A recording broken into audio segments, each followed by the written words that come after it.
to the light. I will escape, I promise. Look, a girl. Who said that? Hello. How's it going, everybody? Today I'm reviewing the new live-action Disney remake of Beauty and the Beast, starring Emma Watson and Dan Stevens in the title roles, along with Luke Evans, Josh Gad, Ewan McGregor, Ian McKellen, Emma Thompson. The list goes on. Now, I know many of you may have already seen this movie, as it did make up about $174 million domestically opening weekend, which is crazy. 6th highest opening weekend of all time. It's pretty nuts. But I finally got to see this one the other night, and going into it, again, I saw the 70% Rotten Tomatoes. I'm like, maybe I'll like it, maybe I won't. And I wound up really enjoying this movie. I think overall, I'll say the overall thing, it still had the magic that the first Beauty and the Beast had. And I think they recaptured it well. There may have been a couple things they could have done a little bit better.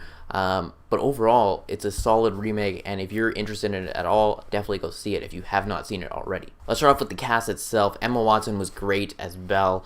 I think it was like one of the perfect casting that you could get on there. I enjoyed Dan Stevens as the Beast. I thought the CGI might bug me. I really did. Watching the trailers, I'm like, it kind of looks fake.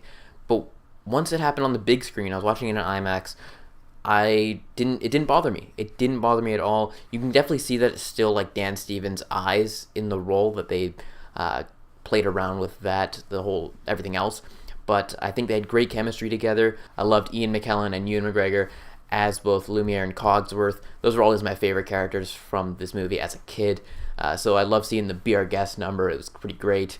One of my favorite moments of the movie, as well as Luke Evans and Josh Gad. I really enjoyed them. Luke Evans is one of a perfect Gaston. I would either see Luke Evans or Hugh Jackman playing Gaston. It would have been great.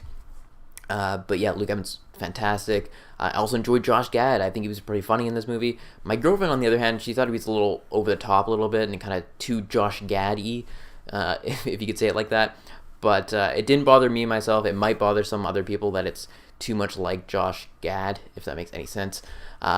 But for me, it didn't bother me too much. I thought the whole cast altogether was great. Emma Thompson as Mrs. Potts.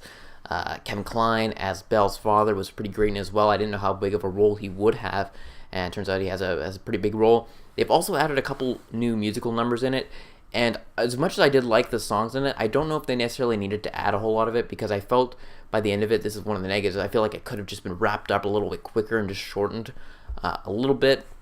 They add some more realistic backstory with Belle's mother and why she's kind of not in the movie. But I do also like the new take that they have on the Beast. I won't give that away in case you haven't seen it, but it's right at the beginning of the movie. They have a new take on the Beast, of how he becomes the Beast, when he becomes the Beast. And I enjoyed it because it adds a lot more to the whole relationship and why Belle falls for him a little bit more as you see the movie, because they have more in common and stuff like that. So I enjoy that aspect of it as well. There's not a whole lot to dislike in this movie. I think, like I said, the animated one is a classic. It was the first animated movie to be ever nominated for Best Picture. And I think it's only one of 3 animated films, along with Up and Toy Story 3, to ever do it. So it's hard to top the original, but I think this is a worthy adaptation. I liked all the musical numbers. I like the performances in the movie. I like the humor that's in the movie. Again, just could have been shortened just a little bit. And again, the CGI did not bother me as much as I thought it would, especially even on the appliances and all the candles and candelabras and all that stuff. I thought those ones also might bug me, but those for sure worked. I understand people maybe thinking the Beast it's too CGI, and I understand that. I can see people not liking it, but for me, again, did not take me out of the movie. But yeah, there's not much more to say about the movie. Overall, I just enjoyed it. As for my movie rating, I will give that a movie rating of an 8 out of 10. Again, solid movie that if you haven't seen it already, like I said, probably most of you may have, because again, it made a ton of money over the opening weekend. Go check it out. And as for my enjoyment rating, I again give that an 8 out of 10. Not quite the classic original, but a worthy adaptation. And this one, more so than Jungle Book even, like Jungle Book, they made some changes and stuff. This one's more of a beat for beat adaptation. And again, I see people that maybe they could have changed it up a little bit, but I think the changes that they made were good changes. They maybe just added a little bit too much to it, if anything, because again, I did feel like it was a little long at parts. I think it could have just been trimmed down just a little bit, but overall, really enjoyed it. So let me know if you're looking forward to Beauty and the Beast in the comment section below. Again, be sure to like this video and subscribe to my channel for more videos each and every week. That is it, and I'll talk to y'all later.